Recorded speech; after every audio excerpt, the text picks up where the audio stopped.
Members, now we're going to be taking up House File 33. The language is identical to what was passed off of the House floor in the second engrossment of House File 163 during the regular session. We, of course, have taken extensive testimony on all of these provisions in the past and are ready to put the bill in front of you. So Representative Joachim, would you like to move your bill before the committee? Thank you, Madam Chair. I'll move House File 33 before the committee with a recommendation to place it on the general register. House File 33, as amended, is before the committee. Representative Joachim, would you please proceed with your presentation? Thank you, Madam Chair.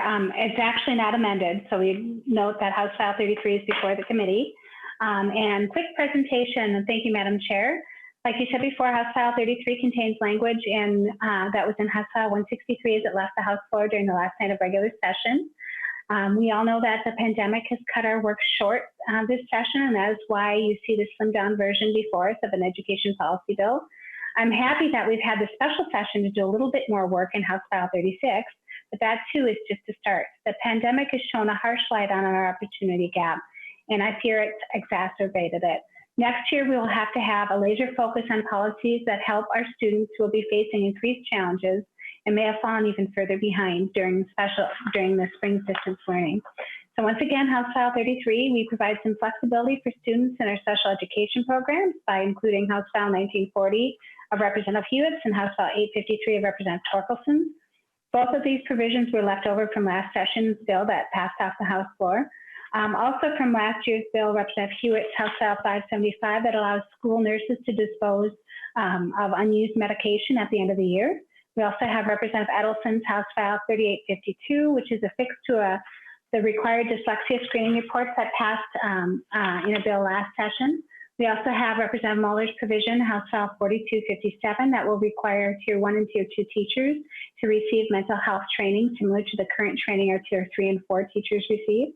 Also included is Representative Edelson's House File 3166 that provides their students vaping prevention instruction.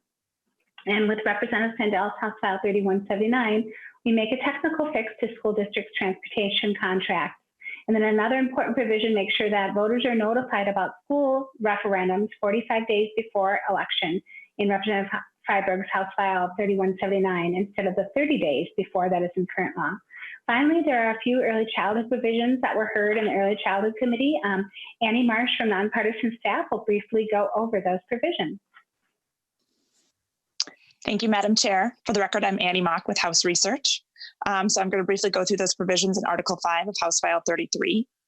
So starting on page 13, line 16, Section 1 provides that public schools may request documentation for a student's age and identifies the different types of documentation that may be requested. Section 2 begins on page 13, line 26. And this is language that is identical to the language in Article 6 of House File 36 relating to school districts and charter schools being prohibited from dismissing children in preschool or pre-kindergarten programs and having them use non-exclusionary discipline procedures. Sections 3 and 4 of House File 33 both amend the Early Learning Scholarships Program. Section 3 starts on page 14, line 12, and this provides an alternative deadline for meeting a development screening requirement for scholarship recipients who are under the age of 3. Section 4, starting on page 15, line 21, extends the deadline by which child care programs have to have a 3 or 4-star parent aware rating in order to accept early learning scholarships. Under current law, that deadline is July 1st, 2020. And this would extend it to July 1st, 2024. And there's also some obsolete language that is deleted. And then Section 5, which begins on page 16, line 1, this adds tribal health and human service agencies to the interagency early intervention committees. And that is Article 5. Thank you, Ms. Mock. So members, that's the bill. And in conjunction to House File 36 and House File 18, I think we have a pretty good package for our students, but we still will have more work to do in next session, of course. So members, I stand for questions. Thank you, Representative Joachim. So members, are there any questions on House File 33? And I'm going to look and see if I see any hands up. Okay, Representative Erickson, you have a question. Thank you, Madam Chair Kunish-Padin. You know, we don't know if this might be our last chance with a policy bill. And you heard our amendments on the House floor at the 11th hour of that last night. So, you know, my no vote is going to represent the fact that this bill could be improved as we think about what has happened in the last quarter, actually, of a school year to our students. And the fact that, you know, continuity of learning is not included in this policy bill. We need more flexibility in education programming. You know, one thing that I think we have to be concerned about is the commissioner's announcement that nothing will be decided until the end of July as far as the next school year. And that's real uncertainty. And I know Representative Joachim, you're planning some information meetings, but to me, as a former policy chair, I'd be really concerned about including policy from what we've just experienced with our school year and its closure and the fact that there was distance learning going on. And I just so fear that we have left so many students behind. And that just breaks my heart. In fact, when Dr. Rodriguez spoke about relationships, I have talked to so many children who are so sad because they have not been able to be with their friends. They've not even played together. So, I mean, we have work that we should have considered in this proposal, especially because it could be our last chance. And finally, a statement about parent aware. I don't know why we're doing what we're doing in this bill to parent aware.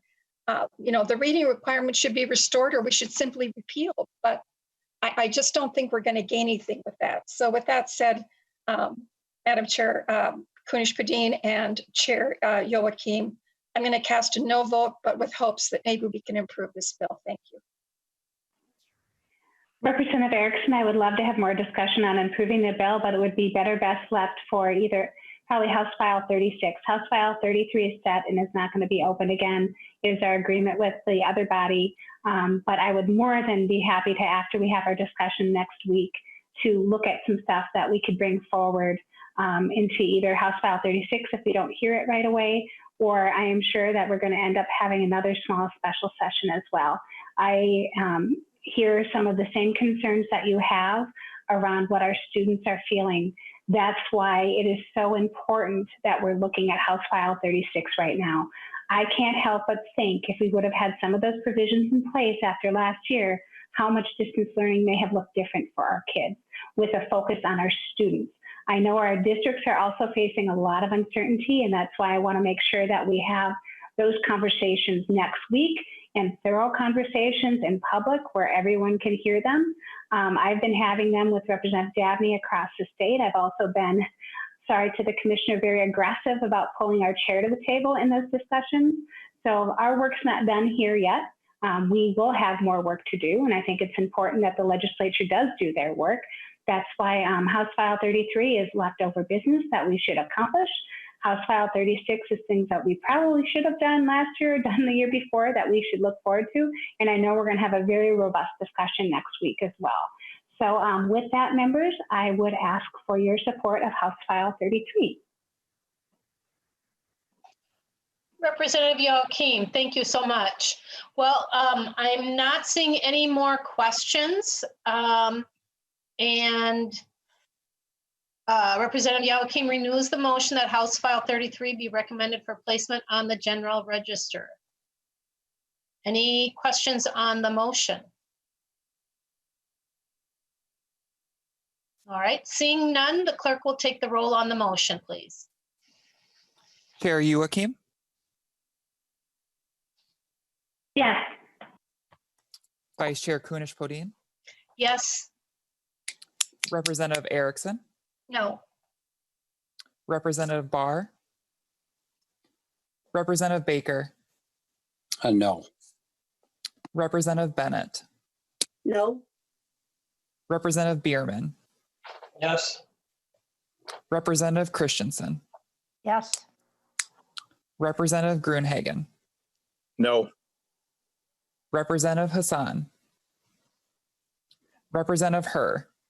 Yes. Representative Jordan. Yes. Representative Mariani. Representative Moeller. Yes. Representative Sandell. Yes. Representative Scott is excused. Representative Erdahl. Representative Erdahl. Yes. Representative Wozlowick. Yes.